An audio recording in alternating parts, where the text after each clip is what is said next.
Good evening there, everybody. What is happening? Hopefully, y'all are having a wonderful day today.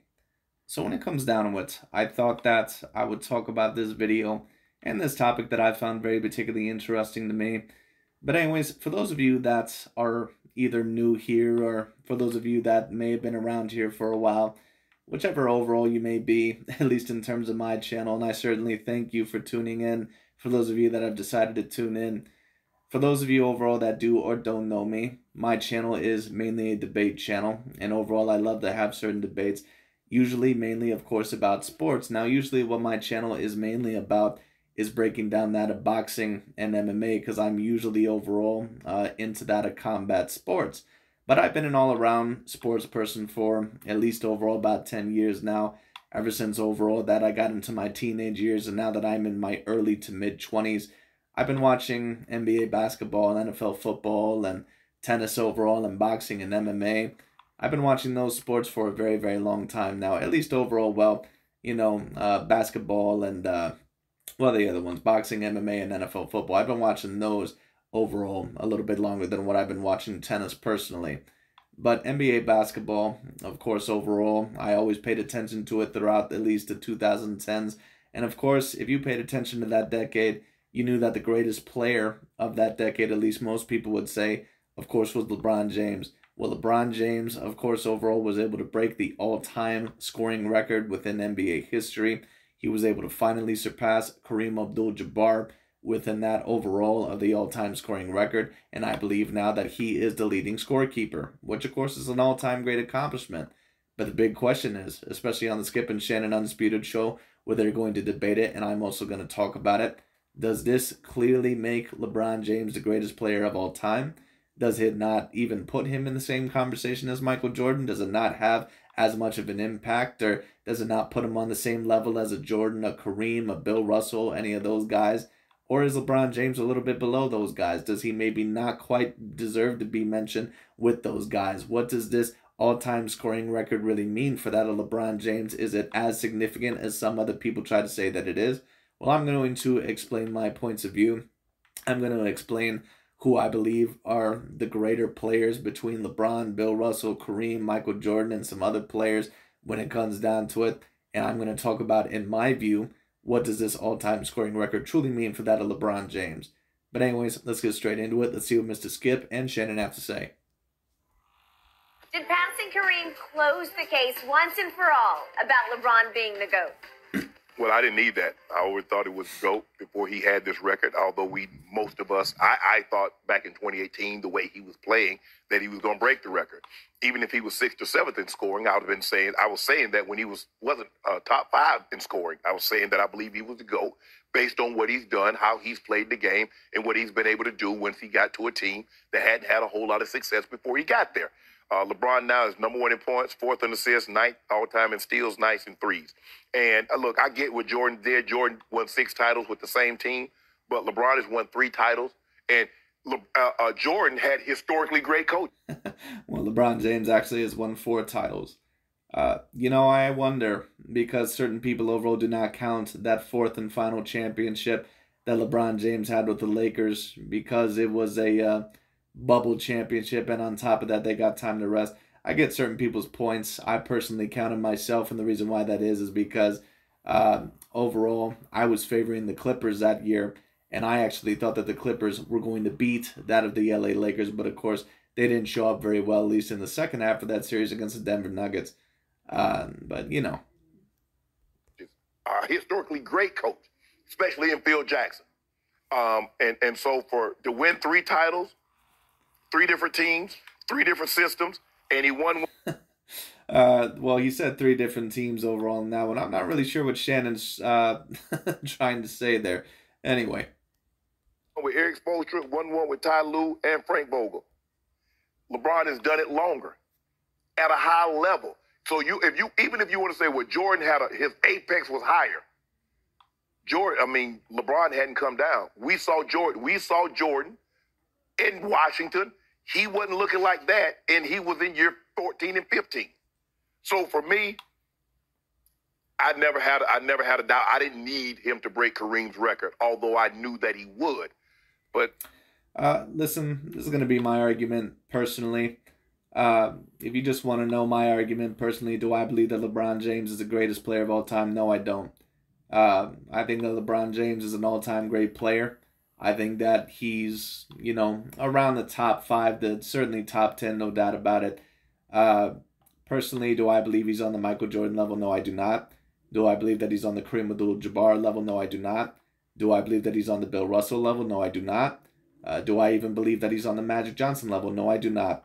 And a lot of LeBron James fans may disagree with me, but when you take a look at the success of all those other players, you take a look at Michael Jordan, the man had more MVPs, more championships, more finals MVPs, more defensive accolades in pretty much a way lesser amount of time. Just is what it is. Kareem Abdul-Jabbar, I believe, also has more accolades. He has more championships, more MVPs. He doesn't beat him in finals MVPs. There's a certain amount of other things that he beats him in. When you talk about Bill Russell also had 5 MVPs or around there, I believe. And, of course, he had his 11 championships throughout his generation. I just don't think that LeBron James can really be above any of those players. And, that there's going to be certain LeBron James fans, of course, or certain people that say, what are you talking about? LeBron James overall, he's certainly in the debate with those guys. In my opinion, he just isn't. And I have certain friends overall that, they'll debate, well, that's your opinion, all sort of stuff. Well, LeBron James, at the end of the day, and I don't really care what anybody says, the biggest thing with him is that he's going to be 4-6 in the NBA Finals. And I know a lot of people, they'll say, oh, that's such a stupid way of looking at it. Well, not really. Because when you're supposed to be an all-time great player, and you're in a team game, and you've worked with the amount of talent that LeBron James has worked with, like that of a Dwayne Wade, a Kevin Love, a Kyrie Irving, a Chris Bosh, a Ray Allen, overall, and Anthony Davis. I mean, even if you don't want to count him, Russell Westbrook, when it comes down to when you've worked with all that, all those guys that I just mentioned are going to be first ballot Hall of Famers, every single one of them, and you're 4-6 in the NBA Finals. What does that really say about you in terms of winning? I have this argument often with a very good friend of mine about the Peyton Manning, Joe Montana debate. And what he always says is that, Joe Montana really doesn't have any of the records and blah, blah, blah. Joe Montana wasn't really out to get records. A lot of people really don't understand this. In team sports, oftentimes overall to win, you need sacrifice. Like when you take a look at Stephen Curry, for example, Steph Curry could be out here, completely hog the ball like that of a James Harden or a Luka Doncic, or let's be real, a lot of the times overall LeBron James, throughout his career, when it comes down to it, and he could probably average a triple-double and lessen the efficiency of his team when it comes down to it. But Steph Curry understands the big picture. He says, you know what? Yeah, I could try to do this. I could try to win individual accolades. I could try to win more MVPs, do all this other stuff. But if we really want to win, some of my points are going to have to drop off. My assist numbers sometimes are going to have to drop off. You see, certain people, they take a look at LeBron James and they're like, oh man, he leads in every statistical category on his team. Michael Jordan never did that. Well, the reason why he leads on every statistical category on his team is because LeBron James is in a system where he dominates the ball.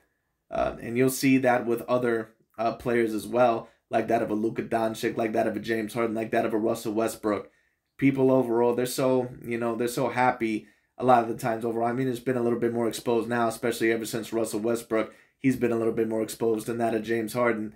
But I remember when Russell Westbrook, when he won his first MVP, people were so, super duper impressed. They're like, wow, look at him. He averages a triple-double and all this other stuff and blah, blah, blah. Right, and then they went out in the first round every single year. Now, LeBron James, he can take it to another level because he's smarter and way more efficient than that of a Russell Westbrook. But at the end of the day, his system actually is somewhat similar because LeBron James, once again, he dominates the ball a lot. And when you dominate the ball the way that he does, that means that a lot of the players that are on your team, that means that they don't have certain plays run for them, which makes them very, very uncomfortable. It makes them less efficient, less proficient, which means that they're not making certain shots that they could be making on another team. That's why you've seen certain players like that of a Rodney Hood or that overall of a Derrick Rose or certain other people that have not only overall had more points over on another team, but been more efficient on another team. Every player that ends up going up with LeBron James overall. People always say, oh, why is this player, he was so good on this other team. Why all of a sudden what LeBron James does, he suck? Well, the reason why that happens, once again, is because LeBron James, he doesn't really allow the players around him to grow. And a lot of people really aren't going to understand that. They say, oh, well, how could you say that? Look at LeBron James's assist and all this other stuff. Yeah, LeBron James gets a lot of assists. You know who also gets a lot of assists? Russell Westbrook and James Harden. Just because you lead the league in assists doesn't mean overall that those are natural or organic assists. There's a great stat, actually. I don't remember what channel said it, but I believe Skip Bayless said it once too. LeBron James, a lot of the times, has always led in assists, but he's never led a season in passes. And some people overall, they'll say, well, what the hell's the difference? I'll tell you what the difference is. When you have a player like that of a Steph Curry, or when you have a player like that overall, let's say of a Kawhi Leonard or something like that, they don't necessarily overall get bunches and bunches of assists. Because a lot of the times, people that do that, a lot of the times, usually they're trying to fill up the stat sheet. Now, don't get me wrong. Has there been people that have gotten a triple-double or averaged a lot of assists, like a Magic Johnson? Now, of course, Magic was a point guard, so he's supposed to. But at the end of the day, is there certain people that do it more organically? Yeah, sure. But overall, at the end of the day, once again, when you pass the ball, that means overall that almost anyone could get the assist on your team. So let's talk about Steph Curry, for example. Steph Curry could pass it to Andre Iguodala because he sees an opening that if he passes it to Andre Iguodala, that he can pass it to Klay Thompson, and Klay Thompson's overall going to get a drive to the basket, or overall he's going to get a wide open shot. LeBron James and Russell Westbrook, I'm not saying that they don't do that, but the reason why they lead in assists so many times when it comes down to it is because they're mainly trying to fill up the stat sheet. That's mainly what they're trying to do. So all these guys that you see, like Luka Doncic and overall LeBron James and all these other guys, James Harden, you know what they all have in common? Russell Westbrook, you know what they all have in common? Look at what some of their former teammates said. They all say that they dominate the basketball. They all said that they dominate the basketball. Isaiah Thomas complained about that about LeBron James, and there is a multitude of commentators that would claim that. Certain former teammates of James Harden, certain former teammates of Russell Westbrook, and commentators. And also the same thing, I believe, was said about Luka Doncic. Kristaps Porzingis came out with a complaint and said, I don't get the ball enough. I don't think that I get enough shots. And it's because Luka Doncic, he plays in a very similar system. This is icing on the cake. So once again, people don't understand when LeBron James, when he leads in every single stat, they'll take a look at Michael Jordan's finals numbers and they're like, oh man, he never led in every single stat. You're not supposed to. That's what a lot of people really don't understand, because when you lead in every single stat, you really throw off the rhythm of a lot of your players. And on top of that, you make your system and you make your style of play very one-dimensional, because then the other team knows, okay, the ball's going to be centered around you. The rock overall is mainly going to be centered around you. Whereas when you talk about the Golden State Warriors and someone like a Steph Curry, it's a little bit more unpredictable. And that's why LeBron James is 4-6 in the NBA Finals. Okay, this is whipped cream, peanuts, and cherries on the top of a sundae. Whatever you want, whatever topping you want to address, the core issue is he's the great. All the all-time scoring record did was make it a cherry or whipped cream or whatever dressing you want on top of what you already knew. What your eyes tell you, Skip? That's a great question. I'm glad you asked me. Is it my turn? It's your turn. My eyes tell me that this is a laughable discussion that we're having, and it's shameful, and it's pathetic, and I'm offended by it once again. Well, listen, this is my opinion, the best comparison that I can come up with. I remember when Drew Brees, for those of you that watch NFL football, I remember when he broke the all-time passing yards record. And I remember actually at the time, but this was when I was a little bit more ignorant and didn't look at things quite as intelligently, at least overall in my view. I thought that Drew Brees at one point in time was debatably greater than Peyton Manning, because I took a look at all his stats and I was like, wow, take a look at all these things. He has the higher completion percentage and he beats him in passing yards and blah, blah, blah. But later on, when you start to look at everything and, you start to get a little bit more mature-minded, at least just personally in my view, there's just really no way that you can debate Drew Brees over Peyton Manning, because, yeah, sure, he has more passing yards. But Drew Brees, I believe, also played for more seasons, and on top of that, he just played in a different system. Sure, you can argue about the completion percentage and other things as well, but the truth is that Peyton Manning has 5 MVPs. Not only does he have 5 MVPs, He went to 4 Super Bowl appearances, and he won 2 of them. Drew Brees has only been to 1 Super Bowl appearance. And I think that Drew Brees was an outstanding and an extraordinary talent. I thought that he was an all-time great quarterback, probably top 10 of all time in my opinion. But he's not above someone like a Peyton Manning. That's why I also don't have Peyton Manning above Joe Montana. Let me put it to you this way. You can say that you'd rather have all these stats if you want to. Not personally in my opinion. And in my view, winning always has to be the most important category. It just has to be. You know, it just has to be, because if it wasn't the most important winning category, if it wasn't the most important category, why don't we have certain players like a Karl Malone or a Jerry West or an Elgin Baylor, possibly debatably in the top 10 of all time? No one has them there.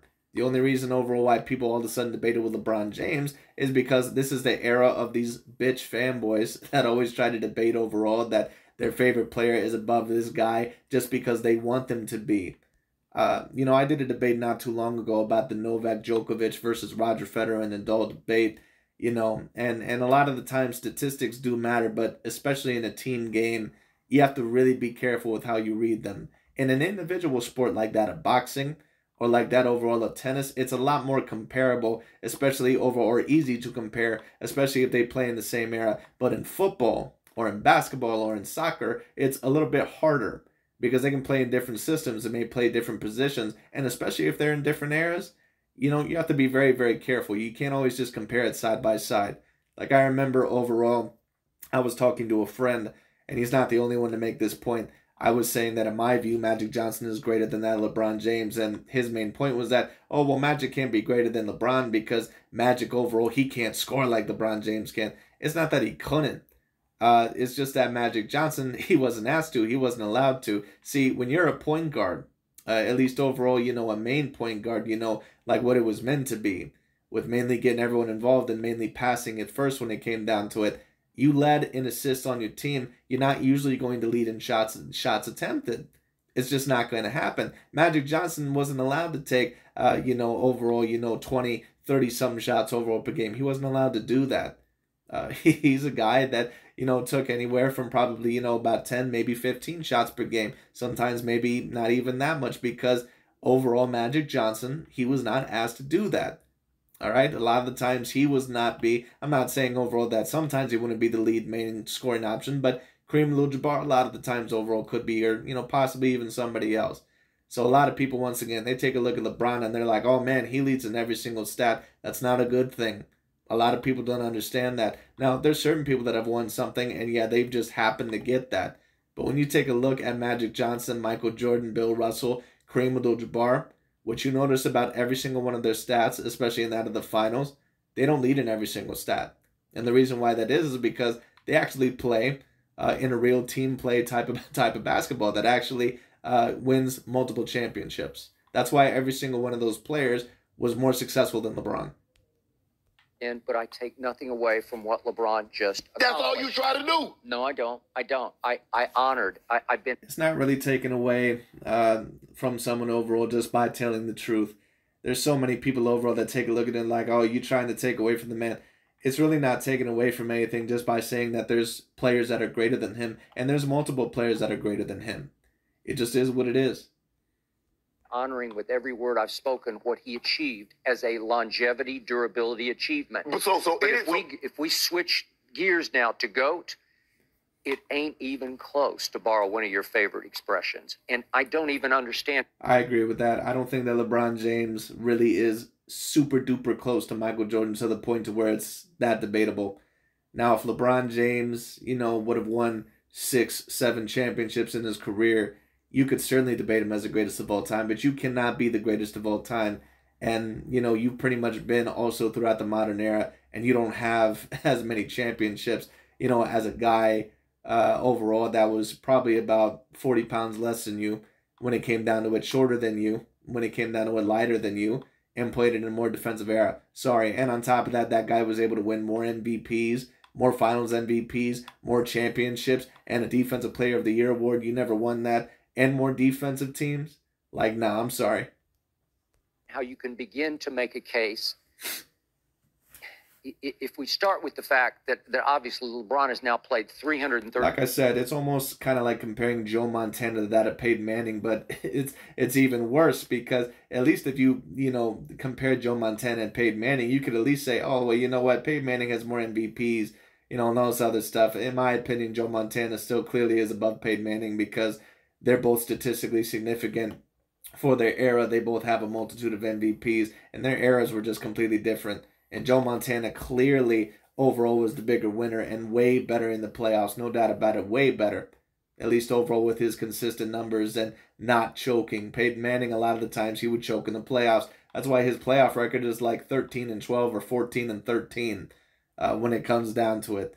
It's almost like LeBron James, but it's even worse because with Michael Jordan, he doesn't even beat him in anything. He doesn't really beat him in anything other than certain accumulative statistics and just overall the way that he plays in certain statistics.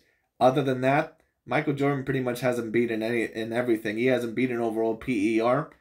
He hasn't beaten MVPs, Finals MVPs, championships, Defensive Players of the Year. Steals, I believe, leading steals. Leading overall the league in points, scoring titles. Pretty much everything.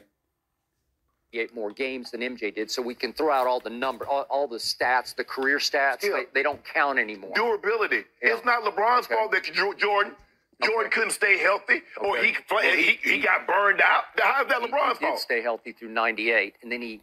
Right, but once again, we also have to compare it to the eras. A lot of people, once again, like I talked to my friend, we compared the Joe Montana versus Peyton Manning debate, and he's like, oh, well, Joe only has like 8 or 9 Pro Bowls, and, Pro Bowls matter. Yeah, but dude, Joe Montana wasn't in an era to where you played for like 18 to 20 seasons, man. Like that only happened a little bit later on, kind of like with Brett Favre and, a little bit later on, like kind of around like the late 90s to early 2000s. That's really only when that happened. Like players and, certain people back then, they didn't play for 20-some seasons, man. I mean, of course you had exceptions. You had Kareem Abdul-Jabbar, but Magic Johnson didn't play for that long. He played for 13 seasons. Larry Bird only played for about 13 seasons, maybe even less if you count injuries. Michael Jordan played for about 13 and a half seasons when you count injuries. Isaiah Thomas, he played about 11 seasons. Like, none of these guys have been playing like 20 seasons, man. He willingly. And on top of that, like, Shannon, he loves to say, well, overall it's not his fault that they burned out. Right, but dude, you have less of everything in a way more amount of time. Like, I don't see how that makes it any better. Like, it makes the argument way worse to me. Because all that tells me is that, listen, dude, you've been playing like, what, 20 years? Michael Jordan played way, way, way, way less games than you in a way less amount of time when it came down to it. And he beats you in everything. I mean, what does that really say? Voluntarily took 3 years off to support his coach who got fired or pushed out the back door in Chicago. And he said, if he's out, I'm out. Took 3 years off, came back in Washington as a ceremonial player who also doubled as the general manager of the Washington But I love Wizards. how you say he was ceremonial. But let me ask you a question. Had he won a title, would it have been a ceremonial title? No, but he wasn't going to win a title. Why not? He didn't take care of himself. So, hold on. So you mean to tell me that Michael Jordan went into a situation and they didn't expect him to win a title? Tell me the situation LeBron James has entered, and he wasn't expected to win a title. Right, but Shannon, come on, they're in completely two separate contexts. LeBron James overall, people always try to say that he's still the best player in the league and all this sort of bullshit. Now, you can maybe give LeBron James a break this season because I believe he's about 38 years old. And listen, it's very clear that he's lost a step or two, so I'm not really going to go too hard on him there. But he has not made the playoffs a couple of years with that of the LA Lakers. And on top of that, once again, pretty much almost every other year, once he left Cleveland, when it came down to it, once he joined the Miami Heat, pretty much every year onward, like every single year in the 2010s, he was expected not only to make the playoffs, but the finals because there was just really no competition there. And a lot of people may disagree with me, but I just don't remember any all-time great teams throughout that era to really challenge him in the East. I mean, you had the Boston Celtics for a couple of years, but other than that, there was just really nothing there. And that was when he was on Cleveland, I believe. I mean, of course, he did beat Boston, I believe, in 2012 in one of the greatest series that he's ever had. Debatably the greatest series that he's ever had against the Boston Celtics, at least just all around debatably. At least one of the greatest games I've seen. But anyways, when it comes down to it, Other than that, I just don't remember a lot of other all-time great teams. The Toronto Raptors, led by Kyle Lowry and DeMar DeRozan, they were never going to do anything. Paul George and the Indiana Pacers, they were never going to do anything. Yeah, the Chicago Bulls with Derrick Rose and at one point in time Pau Gasol and Jimmy Butler, but they were just they were not on the same level. They were never overall going to be there in terms of basketball IQ and even in terms of star power. They just weren't going to be there. I mean, there just wasn't much there. And by the time that these Joel Embiid, 76ers, and Jason Tatum, and, you know, all these other teams that showed up in the East, LeBron James was out of there. Once again, I'm not trying to discredit the man, but it just is what it is. When Michael Jordan was on the Wizards, like, he took like a 3-year break off. And on top of that, he very clearly was done, Shannon. Like, come on. Like, these LeBron James fans always try to compare that. It's not a similar situation. It just isn't. You expect him to win a title in year 20 right now. Okay, well, the shock of this season to me, watching what my eyes tell me, I have never, ever seen a superstar playing at such a high level have so little impact on a one-loss record as LeBron is having on the Lakers' one loss right now, because they're 5 games under 500. It's Jordan-esque in Washington. That's what's happening right now. I would agree. You do realize... And he's got Anthony Davis and, for what it's worth, Russell Westbrook. I agree with that as well. Now, Anthony Davis, of course, he's always been a little bit injured, but once again, you should probably be performing a little bit better with the LA Lakers than what you are right now. It takes more. You remember when Jordan was winning those scoring titles and they was losing? Thank you for bringing that up. So let's frame this with the fact that now LeBron is the all-time point scorer, yet Michael Jordan won 10 scoring titles to LeBron's 1, 10-1. Yeah. And there is this... I agree. And certain people may debate, well, does this make LeBron James the greatest scorer ever? Well, once again, I'll ask the same question. Drew Brees has more passing yards overall than that of Peyton Manning. Does that mean that Drew Brees is a greater passer than that of Peyton Manning? I'm not quite sure if I would argue that. Now, some of you may debate that. I personally would not. Just because someone has more cumulative stats, especially in a team sport, doesn't always mean that they're the greater player or that they're greater in that category. Karl Malone overall has more overall points than that of a Michael Jordan. Does that mean that he's a greater point scorer, that he's the all-around greater scorer? I don't think I would debate that at all. But, you know, that's up to you. Other end of the floor called defense. Because when you talk about amount of points, especially throughout some seasons and playoff runs and efficiency, the greatest scorer of all time, in my opinion, is Michael Jordan. Yeah. And Michael doesn't get nearly the respect he deserves. He won Defensive Player of the Year. He won Defensive Player of the Year, but nobody ever talks about it. He was the steals champ of this league 3 times to LeBron's 0. And he made... I agree. Like, people always try to, you know, say that LeBron James is a greater defensive player. Oh, he can defend all 5 positions. Well, shouldn't he be able to? Because LeBron James, once again, he's way bigger than Jordan. The dude has about 40, 50 pounds on him at most. You know, when it comes down to our overall, you know, at his best. And in my opinion, LeBron can never really guard all 5 positions. He's never going to guard the greatest centers when it comes down. It's just not going to happen. You know, overall, now power forwards, he might be able to give him a little bit of problems, but I don't even know if he's going to be able to fully shut them down. But of course, you know, just being great defensively doesn't always mean that you're going to shut great players down, because even the best of defensive players, they're going to get got at times, especially against the greatest players. But I just don't personally ever remember when LeBron James ever had a really great night, at least in terms of defensively, or shutting down a Kevin Garnett or a Tim Duncan or a Dirk Nowitzki. I just don't remember it happening. First team all defense. At least consistently. 9 times to LeBron's 5 times. First team, that we're talking about first team all defense. Yeah. 9-5. And LeBron's played much more basketball, obviously. What's up, Einstein? My network went into a black hole. Switch to Verizon and get a new iPhone 14 Pro and Apple Watch on them. Yep, right now get iPhone 14 Pro and Apple Watch SE on us. That's a value of up to $1,200. Verizon. First team all defense. Yeah. 9-5. And LeBron's played much more basketball, obviously. So you step back from this and you say, well, LeBron's a great passer. I always say he's the best passer. He continues to be the best passer in the game.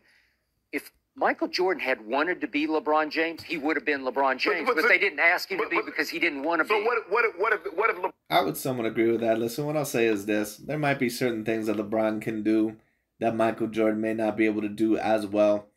But a lot of people actually, they underrate Michael Jordan's passing ability to a great degree. If you take a look at Michael Jordan's passing, especially his assist to turnover ratio, it's 1.9 to 1. LeBron James is 2 to 1. Larry Bird's, I believe, is around the same overall. And Magic Johnson, his ratio is a 3 to 1. LeBron James. But see, this is what you do. Anytime somebody says something about LeBron, you said if Jordan wanted to do that, he could have. Okay, well, what did he do? And how about... Well, listen, what I'll say is this. Skip Bayless does have somewhat of a point. Because like I said earlier with Steph Curry, you know, he could earn more MVPs if he truly wanted to. If he wanted to be more selfish and say, you know what, fuck all this team bullshit. You know, overall, I want to get mine. I want to get a couple of more MVPs when it comes down. I want to get a couple more scoring titles. Steph Curry probably, I'm not going to say easily, but he could have made a serious run for that. Serious run for that. He also, you know, possibly could have potentially led the league in triple-doubles like that of a Russell Westbrook or a James Harden. But all-time great players, and don't get me wrong, LeBron James is an all-time great player, but the ones that know how to win the most, they understand that you can't always be leading in every single category overall to make the team the best. It's got to flow naturally, and, you know, whoever overall is able to do what they can do at their role, that's what they're going to have to do. Well, LeBron James and certain teams, because he's so ball dominant, you know, it just makes it very awkward and very unorganic when it comes down to it. So a lot of the players, when it comes down to like Kevin Love, what they used to do, they're reverted to a role that they're really not used to or that they didn't do on another team. And don't get me wrong, sometimes the switch up is good when it comes down to Kevin Love was, you know, and Chris Bosh, they were very good in their roles for pretty much, you know, shooting threes and rebounding, you know, overall when it came down to it. But, you know, overall, especially with the Kevin Love, that was not necessarily a role that he was used to as much. So he overall had to get used to that a little bit. When it comes to LeBron James, you have to adapt around him. When it comes to Michael Jordan, he had to adapt to his system. He had to adapt to Phil Jackson. Whenever you're with LeBron James, you have to adapt to him and the way that he plays. When it comes to Michael Jordan, and don't get me wrong, to a degree overall, you're going to have to adapt to however anyone plays. But Michael Jordan adapted way more overall to the Phil Jackson and the triangle offense and that system that they had. LeBron James overall, when he comes to your team, he's going to play in his way. All right? He's not going to play in any other way. So you have to adapt to LeBron James' style, whether you like it or not, whether you feel uncomfortable overall or whether you feel comfortable. He don't give a shit. 1989, look at his numbers. 1989, he averaged 8 assists a game, and he wasn't even trying. Well, 8 a game? LeBron does that in his sleep. Ooh. Well, he did. One time he led the league in assists. No, I ain't say lead the league. Look, Jordan's never led the league in assists. Okay. I'm saying he's led. But 8, if he had said, I'm not a scorer, I'm going to pass the basketball, he can pass it. Okay, what if LeBron says, you know what, I want the mentality, I'm going to have the mentality for a year, what Jordan and Kobe had. Do you think he could have done more? Absolutely he could. Okay. But see, here's the problem that I have. This is where I want to push back. You said... Well, if you're trying to allege that LeBron James is the scorer that Michael Jordan was, I'm not really sure if I would debate that. Now, if you're going to debate that he was the scorer that Kobe was, yeah, I would debate that. He certainly is more efficient than Kobe, you know, when it comes down to it. But I don't think that he's quite the scorer as what a Michael Jordan is. I just think that Michael Jordan is a better all-around shooter. I just think that offensively, especially, really all around, this is just my view, I just think that Michael Jordan is the better all-around skilled player. Jordan won the scoring title 10 times. And once again, certain people, they take a look at it and they're like, well, how can you say that? Because he leads more in rebounds and blah, blah, blah, and all that sort of stuff. Well, once again, a lot of that is the way that he plays. Now, don't get me wrong, there are certain things that I would give the advantage to LeBron James. I would say that he's probably the better rebounder. Of course, he is bigger and taller, but, you know, it is what it is. I can give him that. You know, that's why you can't always compare positions side by side because they are two different positions. But when it comes down to it, I would say that he's the slightly better passer than Michael Jordan, but I wouldn't say it's as far apart as what a lot of people try to say that it is. But in terms of scoring, in terms of shooting, in terms of defense, that all goes to Michael Jordan. How many home run titles did Hank Aaron win? And he was all-time home run leader. How many home run titles did Barry Bonds win? Okay, I don't even care. I'm just talking about 10 to 1. Skip. Well, if you're debating that, Shannon, and I really don't know shit about baseball, so I can't really comment, but I assume overall that Hank Aaron has more than that of a Barry Bonds, and there's plenty of people that would debate that Barry Bonds is the greatest of all time. You know, you can overall somewhat debate that, but if you're debating that, wouldn't that somewhat hurt your argument? Because overall, what you're basically saying then is that more doesn't always mean better. All you need to know. Case closed. No, Game over. Skip. Game over. So if that's your Over and out. If that's your argument, You lost. How many home I agree. run titles did Hank have? Because he's the all-time home run leader. Aaron, I don't care. See, I care about but 10 Skip, to 1. but see, You can't compare basketball to baseball. Skip, yes, you can. But what you're saying is because LeBron didn't win. You know what I'll say is this. Sometimes I have a debate, especially with one of my friends, and whenever we're in a deep debate, he always says, why are you trying to change the subject of football? Well, there are certain sports that you can compare. Like I said, if you're trying to compare this, once again, a great debate would be like that of Drew Brees and Aaron Rodgers. I used to think that Drew Brees was way greater than Aaron Rodgers just because he had more passing yards. But then when I looked at it a little bit more and I grew overall more of a logical mindset, I said, you know what? I just think Aaron Rodgers beats Drew Brees in way too much. He has their playoff records are about the same. But when it comes down to it, he has more MVPs than that of Drew Brees. They both have the same amount of Super Bowl appearances. I think that Aaron Rodgers is the more talented and debatably, well, they're around the same in terms of value, in my opinion. That's why I'd say they're somewhere around the same league. But Aaron Rodgers, just in terms of accomplishments, I would have to say that he's probably the greater quarterback of the two. Just my view. When it comes down to it, it's kind of overall similar, here. Just because someone overall has more records than somebody doesn't always mean that they're greater. 10 scoring titles, how can he possibly be the all-time leader in scorer? So I'm asking you, if Barry Bonds is the all-time home run leader, how can he be that when he only led the league in home runs maybe once or twice? All right, so I got 5 MVPs for Jordan to 4 for LeBron. Okay. But LeBron's played a lot longer than Jordan, so 5 to 4. And then we start looking at shooting percentages. Michael was an 84% free throw shooter. Not great, but very Field good. goal. What was the field goal percentage? Wait a second. 84% to 74 for LeBron. So he's 10 percentage points higher at the free throw line. That's game over right there. No. Okay, field goal percentage. You know, a lot of people, of course, they take a look at field goal percentage and they're like, man, Michael Jordan, he doesn't have as high of a field goal percentage. This also can be compared with that of Drew Brees and Aaron Rodgers. When you take a look at LeBron James's shots now, he has taken a lot of floaters and overall, or maybe not floaters, excuse me, but like overall, what the hell is that shot called? Fadeaways, when it comes down to it, or, shots in the mid-range. He's gotten much better at that as his careers went along. And, of course, floaters, I guess, if you want to count that as well. But when it comes down to it, LeBron James, of course, has become a very, very decent shooter. But when you take a look at Drew Brees and Aaron Rodgers, once again, for example, people take a look at Drew Brees and they're like, man, he must be the all-around better passer, the more accurate passer. And if you take a look at completion percentage, that's actually true. That's the facts of the situation. But if you take a look also at the way that they play, Drew Brees is not the accurate passer that what Aaron Rodgers is, because Aaron Rodgers plays in the cold, part of Green Bay, has to deal with wind, has to deal with the weather, has to deal with the elements. Drew Brees plays in the dome. And on top of that, the type of system that Drew Brees plays in, usually his completion percentage is going to be higher. It's the same thing here. When you take a look at LeBron James, not only has he been more aware of certain statistics, this is an era to where certain people, they really, really, really pay attention to every statistic because they know they're going to be better compared in that light overall to other all-time great athletes, and that they're going to look better in that category. That really started, especially with the LeBron James era, where people started saying, LeBron is the first guy to score 25 points with 2 assists on a Tuesday eating Taco Bell on the sideline, and all sort of bullshit when it came down to it. And don't get me wrong, some of it is appropriate, but a lot of it, in my opinion, is needless.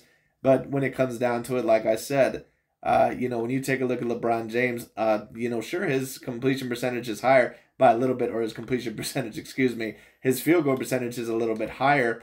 But not only did they play in different eras, but on top of that, they're different positions. Michael Jordan took a decent amount more shots because he's a shooting guard.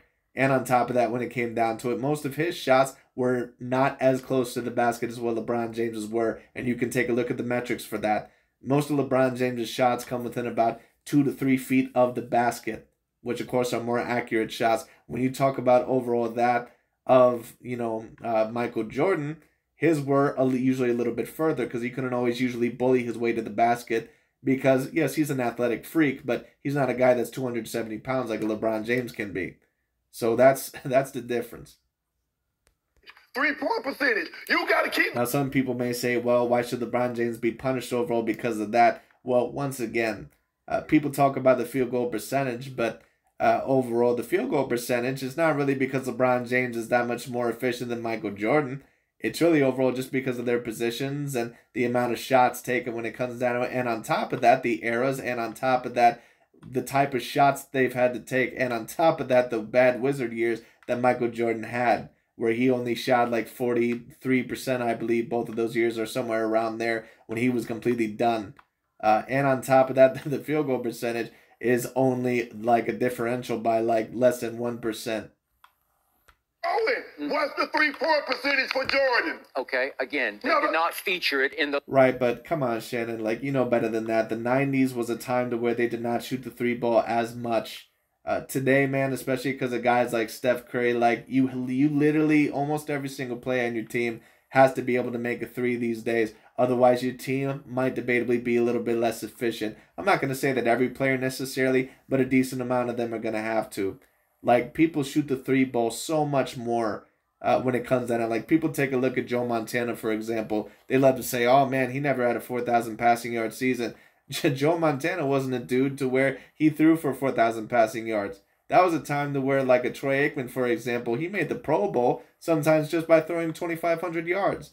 That wasn't an era to where a lot of the times you threw for what as much as what an Aaron Rodgers or a Patrick Mahomes or a Tom Brady or what a Drew Brees does or a Peyton Manning. That era came later on. That came a little bit later on in the 90s and especially in the 2000s when it became more of a pass-happy league. So once again, the eras, it has to be compared, or overall it has to be brought up. So, hold on. When did Reggie Miller play? Did Reggie Miller play yesterday? He was the aberration of the day. Aberration. Yeah. So, in other words, if Jordan could do it, he would have done it. Yeah, I was there the night that at Game 7 at the United Center, Reggie versus Michael, and Michael said, get out of the way, please, because Reggie wasn't in his league. But here's the thing, though, Skip. Anytime Jordan didn't do something, you said because he didn't want to. You never give the benefit of the doubt to any other player other than Jordan. Jordan couldn't shoot threes because if he could, he would have. Okay, well, he did against Portland in Game 1. Skip, you take one game. Okay. Well, I understand Shannon's point, and I understand what he's trying to say. But the thing is about it, once again, like I said with the Steph Curry and those other guys earlier, people take a look at Russell Westbrook and, you know, they love to say, oh, man, he averages a triple-double. You know, if Steph Curry was so great, you know, why can't he do that? Because Steph Curry is thinking on a higher level. He's saying, if I average a triple-double, yeah, sure, I can probably do it. And I can still even be relatively successful with the team, but we're not going to be as good as what we, you know, are or what we could be. LeBron just hit 9 the other night. Okay, LeBron is a miserable three-point shooter, and you know he is. Jordan is worse than Bron. He came into the game last night ranked... Right, but come on, Shannon, man. You can't even compare those eras. Like, that was an era to where Charles Barkley, like, dude, some of those players didn't even shoot 30% from the field. Like, come on. 143rd. I gave you the stat the other day. Since LeBron came into the league, if you rank every three-point percentage shooter since he came in, LeBron ranks 482nd in three-point shooting percentage. And his career percentage is 34. That's like, you know, that's like those guys, you know, like I'm a Panthers guy. Overall, for those of you that don't know me, I'm a Carolina Panthers guy. I remember when people would always make excuses for Cam Newton, and I used to as well, because I used to be a big fan of him. And people always used to say, oh, man, well, you know, people trash Cam Newton so much, but he has a higher percentage, you know, completion percentage than that of Dan Marino. Why don't people talk about that? Dude, Dan Marino was in a time where a lot of the times, those all-time great quarterbacks, they wouldn't even have a 60% completion percentage, dude. And they wouldn't even have a 2-to-1 interception, touchdown to interception ratio. If you played like that today, you'd be a backup. And you'd be lucky overall to be that. So once again, you have to really take a look at the eras. Because quarterbacks today, for example, if we're going to talk about that, because Aaron Rodgers, I think, helped revolutionize this as well, you have to at least have a 3-to-1 touchdown to interception ratio, and you have to be at least anywhere from 62%, if not even a little bit over. Because if you're any lower than that, you're not going to be a starting QB. And his career percentage is still 2 to 3 percentage points better than Jordan. All right. So if he's a terrible three-point shooter, what the hell was Mike? Okay. and then we have meltdowns. Shall I start on the meltdowns? Because Michael had 0 meltdowns. There's no you can't find me one playoff series where you say, he just melted down. He just faded away. He lost it. He never melted down, but did he ever lose a playoff series? See, what you get caught up in is how he lost the series.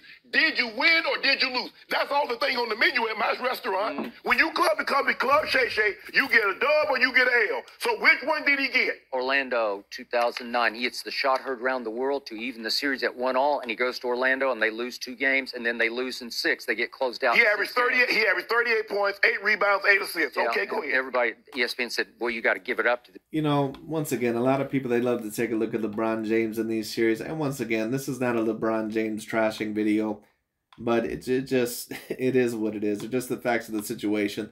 A lot of people like to take a look at LeBron James, like against the San Antonio Spurs, and they're like, oh man, LeBron was so great in that series. LeBron James scored so many garbage points. Like, he scored so many points when they were not even in the game. For those of you that remember that series back in 2014. This kid down. I said, well, you got to get to Kobe. I want to see him versus Kobe. And then and Kobe's sitting there waiting on him in the finals. Hold on. It's like when a quarterback throws all these yards. And don't get me wrong, it's not like that in every series. I'm not saying that it's happened in every series like that for LeBron James, but it's happened in some of them. You know, a lot of people overall always love the goo gaga over some of these statistics when it comes down to it. But he's scored some of those points in garbage time. It's the same thing in football. Like when you take a look at a quarterback, they're like, man, how can you blame that quarterback? He had like 300 or 400 something yards. Well, yeah, most of that shit happened in the fourth quarter when the game was already over. The score was 27-7. Anyway. But Skip, people want to see. Well, I want to see Michael against Magic in his prime. Not when Magic had gotten old, but that didn't happen. Well, Magic Johnson, I believe, was about 31, 32 years old. You can claim that they were a bit more wore down because they had been to so many finals. But actually, if I remember right, not only did he go to the All-Star game that year, I believe anyway. I think he won the MVP the year before that, or the year of. I can't remember. So actually, I can't necessarily agree with that point. You never said a word. People never said, why can't Michael face Magic in his prime in the 80s? Why didn't it happen?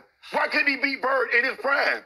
I was all over this. You know, let me also state this, because I have an argument with a friend here and there, or a debate, and he's always like, well, how come, Michael Jordan fans, they never say that he lost to Bird, and apparently he gets more credit for losing in the first and second round, but LeBron James doesn't get as much credit for losing in the finals. It doesn't make any sense.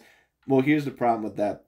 When LeBron James, at least 90% of the time, when he's lost in the NBA Finals, he had a decent chance. He had decent help. Like when he lost to the Dallas Mavericks, there was no excuse to lose that series. When he lost in 2014 to the San Antonio Spurs, I mean, you could maybe say overall that they were going to lose, but they shouldn't have lost that bad. Like, it was horrible. And on top of that, he still had 2 All-Stars, I believe, in Chris Bosh, and also that of Dwayne Wade. And the San Antonio Spurs were a bit older as well. People never mention that. Tim Duncan was like 37 years old, man. Kawhi Leonard was just starting out. Tony Parker did not make the All-Star team that year. Well, actually, maybe he did. It was either Manu Ginobili or Tony Parker that year. Maybe Tony Parker. But I think they only had like 1 All-Star that year when it came down to it. But the San Antonio Spurs, that was their last championship for a reason. They were starting to age, man. It's 2010. And also against 2017 against the Golden State Warriors. Certain people give them an excuse that year. Not me. You have Kyrie Irving, Kevin Love, J.R. Smith, and a multitude of other decent players. Like, dude, you can't even make that a 6 or 7 game series, and you're supposed to be the most valuable player of all time and the most impactful. Like, sorry, man, but get the fuck out of here. Like, come on. That series lasts 5 games, and the games overall that you lose, like, they're not even close. You're getting blown out by 20 points.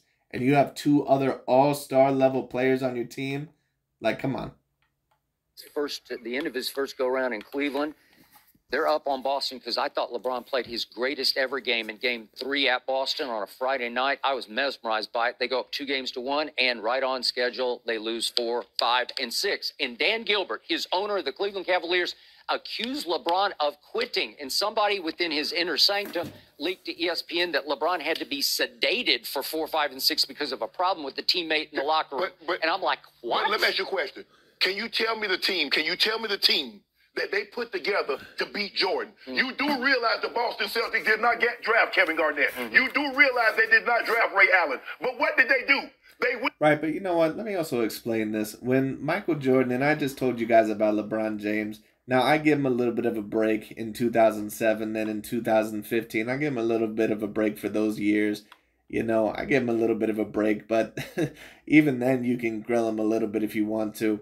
But, dude, when Michael Jordan, when he went up against the Celtics, like, dude, you can't even name another player that was even close to an all-star. Like, it was even lucky that they were able to make the playoffs. The only reason they made the playoffs was because of Michael Jordan. That was literally it. He was their only glimmer of hope. And he went up against probably the best team in the league in the Boston Celtics with Larry Bird, with overall, I believe, Robert Parrish and Kevin McHale and Danny Ainge, and, you know, overall, who else is on that team? I feel like, who the hell was their point guard?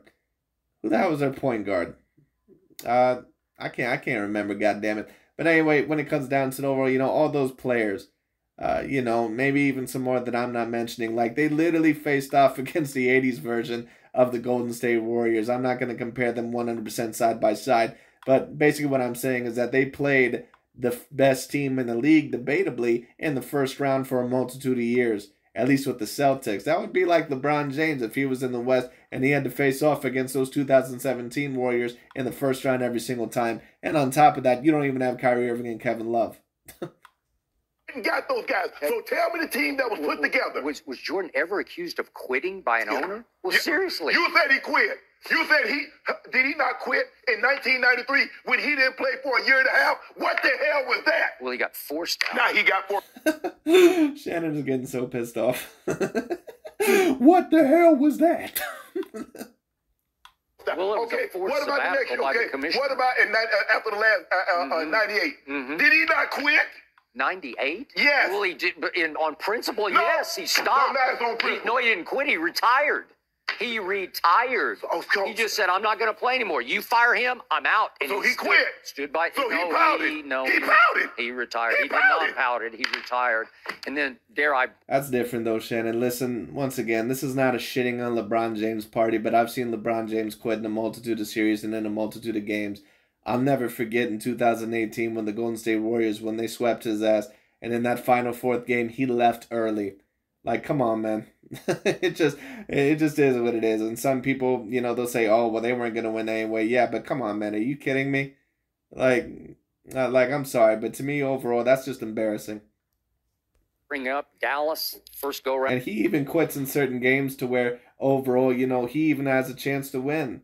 Like in that first game, when J.R. Smith overall had that stupid-ass overall move where he thought they were up, and, of course, he dribbled out the clock, you know. LeBron James, he pretty much pouted. He gave up on the team right then and there. I don't even think overall that he scored any points in overtime.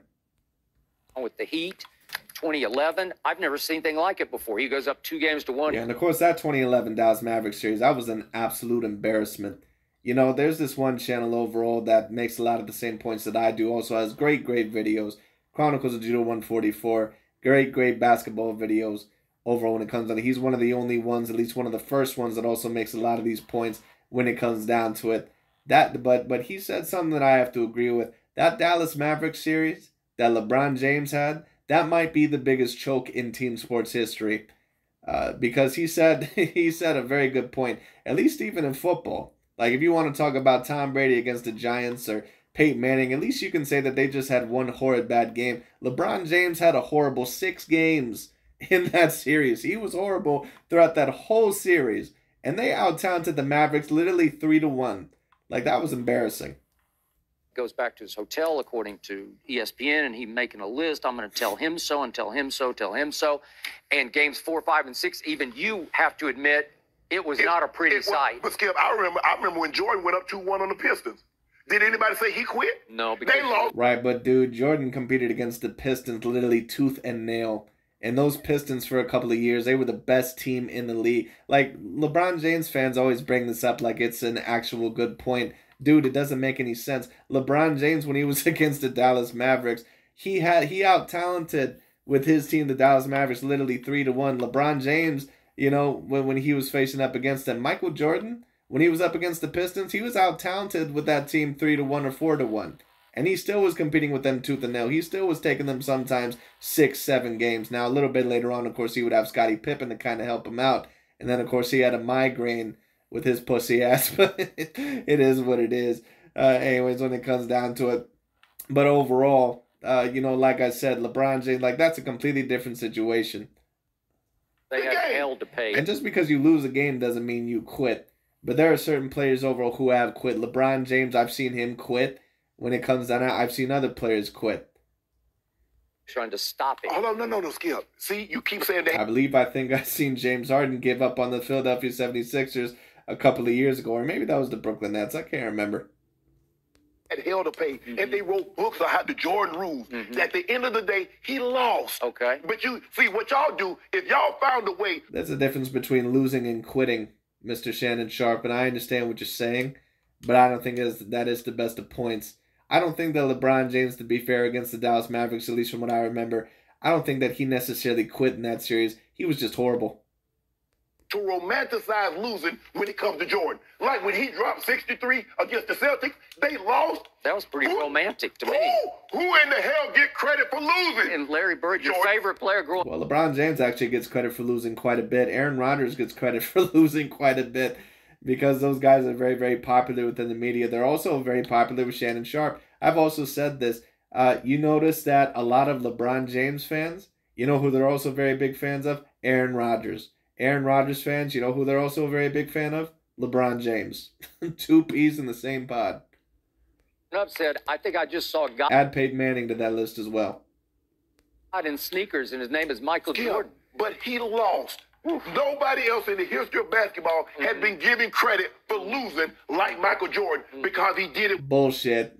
Shannon Sharp overall. LeBron James is the person overall that gets the most credit with losing. Now, don't get me wrong. I understand overall the point that Shannon Sharp is trying to make. But Michael Jordan, I believe back then that he was getting a certain amount of criticism. There was a lot of people, but of course a lot of us, you know, especially around my age, we were not able to live through it. But if you've seen certain articles or if you heard overall, you know, if you look up certain research, there was a lot of people that were saying, oh, he's never going to win a championship. He's never going to be able to do that with scoring titles and all sort of stuff. He's never going to lead them to anything. There was a lot of people, that would criticize him back then.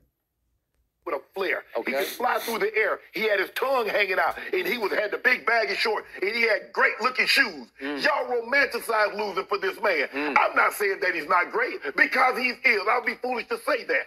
But to sit here and criticize everything, and you try to do that at every turn. Oh, he's all-time lead scorer, but he played 300 more games than Mike. What the hell they got to do with this? Spurs, Game 6. Well, what it has to do with this, Shannon, is that if you're debating him the greatest of all time because he's the leading scorer, now, of course, he said that that even before then he had it, so at least I'll give Shannon that.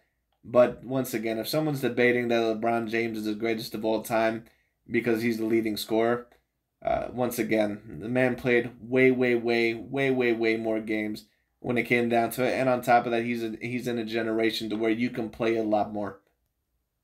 2013, down the stretch, last minute, LeBron turned it over twice, unforced errors. Missed the threes to tie, and then Ray Allen saved his legacy. Hold on. You say I love context. Why would you provide context? They were down 10 points to start the fourth. How many points did LeBron score? They scored 30. He scored 16, assisted on another 6. All right. I give LeBron James that. You know, I'll say this. LeBron James certainly put them back in the game against the San Antonio Spurs. The Spurs overall should have won that series, but because of Greg Popovich, overall, because of certain tactical errors, and overall, of course, Ray Allen making one of the greatest shots of all time in NBA Finals history, they were, of course, able to prevail. And, of course, LeBron James, to be fair, he was really great in Game 7 from what I remember. 22 of the 30, he had his hand in. But you don't never mention that. Okay. They were so in trouble that it took my guys missing free throws. It took Manu missing a free throw and Kawhi missing a free throw. We're not even having... I remember that shit, man. I think that Manu Ginobili missed both free throws. I rewatched that game not too long ago. Manu Ginobili, literally, if he even makes one of those free throws, the San Antonio Spurs, like, that series is over. And this motherfucker, I think, missed both of them. this conversation. Yeah. See what you do, like when Tom Brady came back from 21-3, you didn't say, well, it took the Falcons doing this, 28-3. Yeah. You never said it took the Falcons to do this, and this. You applauded the greatness of Tom Brady. When LeBron James come back, now you want to applaud the greatness. You fixate on what your Spurs did. Yeah, but you know what? Let me also state this, and let me also bring up this channel here, Chronicles of Judah 144, because he also brought up a great point. When Tom Brady was able to beat the Atlanta Falcons, they were able to go on the front for a very, very long time. Now, he didn't mention this about the Falcons. I'm doing this. But Tom Brady was able to go basically on a force for that last quarter, and he was able to catch up. And the Falcons, they just were not able to do anything because of the adjustments made by that of the New England Patriots and Bill Belichick. Not only that, but I always said this about Matt Ryan. Matt Ryan's never been made for the big moments. He always chokes under the big pressure. It just is what it is. Trust me, I've seen him for the majority of his career. I've watched teams on the NFC South especially. He's never been, in my opinion, a super-duper elite quarterback. It just is what it is. When LeBron James has won certain finals, like, it literally took certain miracles. Like, that's the point overall that Chronicles of Judah 144 mentioned. And I have to agree. Like, literally in 2016, and that game literally came to certain last shots. There were so many injuries that happened to the Golden State Warriors that year. Now, I'm not going to, really mention that, overall too much, because the games that you win is the games that you win. Injuries end up happening, and LeBron James still deserves credit for that. But injuries end up happening overall with Golden State, and that game literally comes down to the final seconds. Andre Iguodala, Steph Curry, overall, I believe, a certain amount of other people injured on the team. When it came down to it, or certain things ended up happening. And then, of course, in 2013, the San Antonio Spurs, they literally end up fucking up. They should have won that series in Game 6, but, they didn't end up doing it when it came down to it, but anyway. Okay, they came back. The Heat came back thanks to him. And then all of a sudden, at about the 5-minute mark, LeBron just disappears, and here come the Spurs. And they had the game well in hand to the point that Heat fans are fleeing into the night. Okay. I was there. Yeah. Fleeing into the night because the game's over. And then what happened? Up 5 with 23 seconds. What happened in regulation, and what happened in overtime? Ray Allen happened. Who took the game over in overtime? He did. Okay. I give you that. Okay, then. My team was shot in the heart. What do you mean they shot in the heart? And then the next year, my Spurs said, okay, watch this. And it was over in 5 games by a record finals margin. Not exactly MJ-esque. I agree. And once again, for you to debatably be the most impactful, for you to debatably be the greatest player of all time, what that means to me is that you have to debatably be the most impactful player of all time. And if I see that you're 4-6 in the NBA Finals and you're losing by a record margin to a team that, at least in my opinion, now don't get me wrong, they were still all-time great. I'm not trying to diminish anything here, but they were slightly aged, and on top of that, you had Dwayne Wade and Chris Bosh, and dude, you're losing in 5 games by a record margin, and on top of that, in 2017, you're losing by a record margin, and then in 2011, you have one of the biggest choke jobs I've ever seen. You're telling me that LeBron James is the most impactful player in history? I'm sorry, I'm just not buying it. Right? Here's the thing. Michael Jordan never went to a finals in which he was not the favorite. Mm-hmm. And he never... LeBron James fans also love to bring this shit up too. Michael Jordan, now I'm not really sure 100% about the statistics, but what does that really say overall, that Michael Jordan was the favorite in almost every single final series and LeBron James was not? What does that really say? What does that really say? Because no one ever says with Tom Brady that overall, oh, well, Tom Brady was the favorite in the majority of those series. Because do you think overall that the Carolina Panthers were favored over the New England Patriots? Probably not. Do you think overall that the Atlanta Falcons were favored over the New England Patriots? Probably not. I don't even remember who the favorite was between them and Seattle. That might have been 50-50. But probably throughout the majority of their career, Tom Brady more than likely has probably been the favorite to win the Super Bowl. Does that mean overall that Tom Brady does not deserve credit, or that he just faced these shit teams? Like, no, of course not. But LeBron James fans always love to say that because they're like, oh, LeBron James has never had any help. Oh, that is a bunch of bullshit. Once again, LeBron, when he faced off against the Spurs and the Mavericks, dude, you had 2 first-ballot Hall of Famers, Chris Bosh and Dwayne Wade, and later on you had Ray Allen and other players, Mario Chalmers, or people like that. When you were with the Cleveland Cavaliers, you had Kyrie Irving, you had Kevin Love, J.R. Smith, a multitude of other very great role players. Like, come on. It needed a game 7 in any of the... All that shit is just an excuse so people can put certain favorite athletes of theirs above other players that actually deserve to be above them because they were actually able to be more impactful, especially when it mattered most. 6 finals. And don't get me wrong, if you have a player like that of Steve Kerr or something, or a Dennis Rodman, to where they have a multitude of championships, they can't be above someone like, let's say a Karl Malone, who clearly was the leader of the franchise, or at least debatably the most impactful player, a multiple-time MVP. Those are not the guys that you're conversing with. But when you talk about players that were clearly the leader of their franchise and super-duper impactful, and they're both statistically significant, and they're both multiple MVP winners, that's why I have Joe Montana above Peyton Manning, because in my opinion, it's really not even a debate. Sure, Peyton Manning has more regular season MVPs. Sure, overall, he has certain more statistics, but he never really showed up as much overall in the postseason as what Joe Montana did. And Joe Montana is a multiple-time MVP. He's statistically significant. He has 8 or 9 Pro Bowl appearances. So, what's really the difference there? Especially if you're, you can't compare the eras 100% because they're way different. So, what really can we take a look at here? Well, Joe Montana was able to win 4 championships in a way less amount of time compared to Peyton Manning. So, it just is what it is. And it's the same thing with LeBron James compared to Michael Jordan and certain other players. He was always the favorite. Okay, give Mike credit. I ain't got no problem with that. But the way that you've tried to minimize LeBron's greatness at every turn. What does Michael Jordan was never the all-time scoring leader. So the comparison between Bron and Jordan should have never been made. It should have always been with Kareem because we're talking about the all-time scoring leader. Okay. That's not what Jordan was. All right. Then we get to clutchness.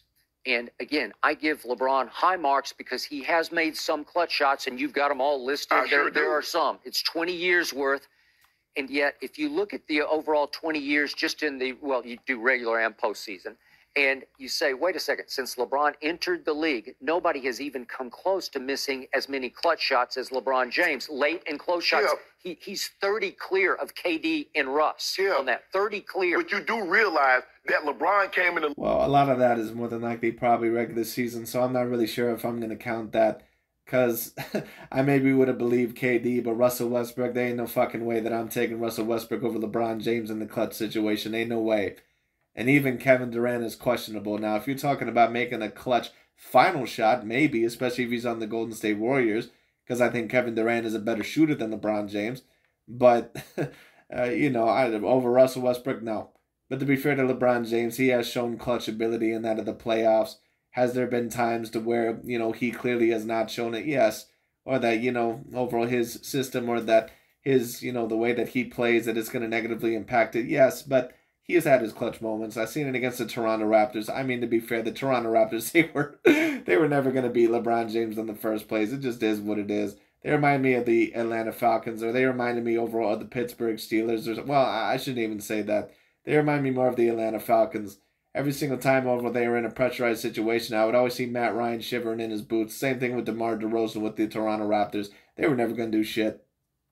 League 4 years before KD and 5 years before Russ. Okay, so I hope he has 30, more... 30 clear? Skip. So let me ask you a question. How many clutch shots do you think a player would attempt in a season?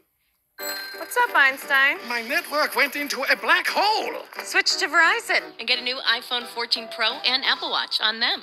Yep, right now get iPhone 14 Pro and Apple Watch SE on us. That's a value of up to $1,200. Verizon. Let's just say it's 5.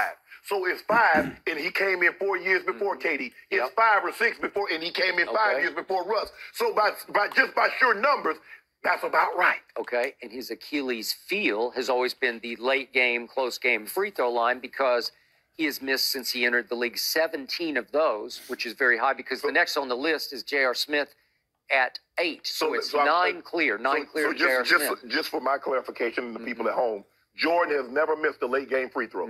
I'm sure he's missed some, but no. So your argument is flawed because in order for your argument to be factually correct, Jordan has to have never missed a shot because that's what you base it on. What you and others have done is sell Michael Jordan as flawless. He's perfect. He's never missed a shot. He's never missed a free throw. He's never traveled. I don't think that's really what people are saying, Shannon. I don't think people are really saying that Michael Jordan's never missed a shot or that he's never missed a free throw. But I think what is clear is that Michael Jordan very clearly in clutch situations, I just think overall that he's smarter and I think that he's better. It just is what it is. That's why LeBron James oftentimes on the last shot, he'll probably pass it up. That's why in the 2016 finals, when they came back from 3-1, he wasn't the one that made the final shot. It was Kyrie Irving. Ad for Nike, in which he talked about, I've missed a lot of late shots. And to be fair, there probably is less pressure on you when you're not the main option. But, you know, still. Right? You never said that. Okay. All you talk about is what Jordan has done. You never talk about his flaws and what he hasn't done. I covered him in every time. Well, to be honest with you, there really isn't much what Michael Jordan hasn't done. He has very, very few flaws. Both LeBron James and Michael Jordan, they're both great all-around complete players. But when you talk about who's the more flawed individually, at least in terms of player, it is LeBron James. It just is what it is. Because his system and the way that he plays, that ball dominant system, don't get me wrong, he's been able to be somewhat relatively successful with it, especially because of the level of talent that he's been able to play with. And on top of that, he had a great coach in Eric Spoelstra because he was a descendant pretty much of Pat Riley when it came down to it, you know, one of the all-time great coaches. But other than that, he's been very unsuccessful in certain turns. And they really needed a hoop. He just got the hoop. Every time. And how he... Every time. And some people may say, what are you talking about? The man's won 4 championships. Right, but you've been to 10 NBA final appearances. Tom Brady has been to 10 Super Bowls. He has a 70% winning percentage. Kareem Abdul-Jabbar, I believe, went to 10 or 11 finals appearances. He won 6. Magic Johnson, I believe, went to about 9. He won 5. So what is overall the problem here to where LeBron allegedly is the most impactful player, but you have a 40% winning percentage? That just doesn't make any sense. Well, not every time, but... And on top of that, you've been playing for 20 years. Jordy, more than anybody I've ever covered, Skip, he was a force of nature. But the numbers say LeBron James has hit more clutch playoff shots than Jordan. That's what the numbers say. Boy, I saw it different. I've seen him. Well, he has, but that overall can be skewed, at least overall in certain ways, or at least overall with certain statistics. So you would have to really overall see what you count as a clutch shot and at what point in time. But anyway. Run from the free throw line by making the right basketball. I just told you that the numbers say LeBron James has more clutch shots in the playoffs than Jordan. And you say he ran from the free throw line. Well, he did. That's a different argument. Okay, he did. But I've never seen a flourish to end a career like Jordan stealing. I was sitting in the front row right there in the Delta Center. He steals the ball from Karl Malone over in the corner. He dribbles the ball up with Scottie Pippen over on the wing saying, I'm open. Nah, I got this. I'll give you a little push off on Brian Russell, and goes up and holds the pose. Sort of, it was sort of like the shot, but it wasn't a fall away. He just held the pose at the maybe a foot beyond the free throw line. And I still have that poster. I still have it up in my house of all the horrified look. Skip Bayless probably has dozens and dozens of posters of Michael Jordan. Shannon Sharp and Skip Bayless are both obsessed with Michael Jordan. One completely hates him and one is completely in love with him. The Jazz fans down in the end zone seats, they're like, he did it to us again. Skip. I bet Shannon has dozens and dozens of posters of Michael Jordan too, but he probably throws darts at them. Jordan did everything that you said he's doing, but he also had moments in which he didn't do what you said he's doing. He was human. And that's what I'm trying to tell you, is that LeBron is human. As great as someone is, they can have moments in which they don't succeed. Okay, I'll just say that Jordan was less human than LeBron. That's how I saw him, because he's superhuman. He had a superpower of clutchness that I've never seen before. Well, he didn't have a superpower to last long as LeBron. No. I give you that. Touche. You got me. Yeah. He didn't have a superpower to last as long as LeBron. What does that really say, though? Especially during a time where players last, much, much longer. Like, what does that really have to do with anything, Shannon? And still doing it. And we're going to talk about this. Yeah, still doing it, and with the team that's under .500. Like, come on, man.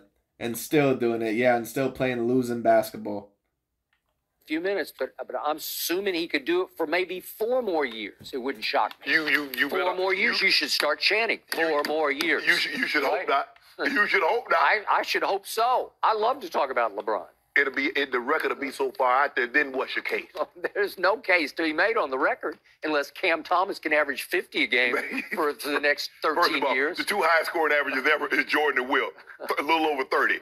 I don't see Cam Thomas. I don't think he will either. I don't see Cam Thomas averaging 40. No, but that's the only hope. Yeah. Unless Luka figures out how to get in shape. I don't know, but I don't know that he will. But Luka looks in better shape. What Luka's problem is the same thing with LeBron James and James Harden. He doesn't really play in the type of system, at least in my opinion, to really win overall consistently. Now, once again, LeBron James, because of the talent that he has had around him and his basketball IQ, at least overall with certain plays and, his main strategy, he's been able to win championships. Can Luka Doncic do it? I think he can. But overall, he's going to have to, grow up a little bit. He's going to have to do some maturing. So we'll see what happens. Still, Luka's still going to have to play 20-plus seasons. Because Luka Doncic, mark my words, unless overall he adapts that style, he's probably not going to win any more than one NBA championship. I could be wrong about that. I could be dead wrong. I don't personally believe that I will be, but we'll see what happens. Ridiculous. And he's not. He's already laughed at it. He says, I'm not playing that long. What are we, 2023? So Luka's got to go to like 42. He's not built that way. You know what? He still doesn't look like he's in very good shape. Right. But here's the thing, though, Skip. It's not like LeBron is retiring. So as long as LeBron is still going, that's going to push Luka's timeline even further. So now you're looking at 2045, 2046, 47. Yeah, I think Luka watched the game last night and turned off the TV and said, I'm out. Yeah. Like, I'm out. In my opinion, if I were LeBron James, I would just retire already. I mean, what really are you going to do at this point? You're not winning a championship anymore. Your teams are not going to make the playoffs, in my opinion. I mean, I've heard rumors that LeBron may go somewhere else. I don't personally see it, at least at this point. I could be wrong. And even if he does, unless it's, a very, very, very talented team, and I'm not really even sure if they'd pick him up at this point anyway, just because of the salary, and on top of that, the way that he plays, and on top of that, he's a bit older. I just don't know. About 10, 12 more of these things. Right, and then I'm good. I'm out of here. But I don't know, Skip. The money might be so good. You guys could debate this. Maybe. You talk about all morning, I max know. player. It all kicks off Super Bowl Sunday at 1 p.m. Eastern on Fox. But anyways, that's really about it overall for this video. I just thought that was very particularly interesting. LeBron James, of course, in my opinion, is an all-time great player. Do I believe he's the greatest of all time? No, I don't. I think that he's an all-time great player. I think he's in the same league as a Larry Bird and a Tim Duncan and around Magic Johnson's level. He's around there. But I don't think it's any higher than those guys. It just is what it is. That's just my view. But anyway, that's pretty much about it for today. Thank you all so much for watching. We'll talk to you all later.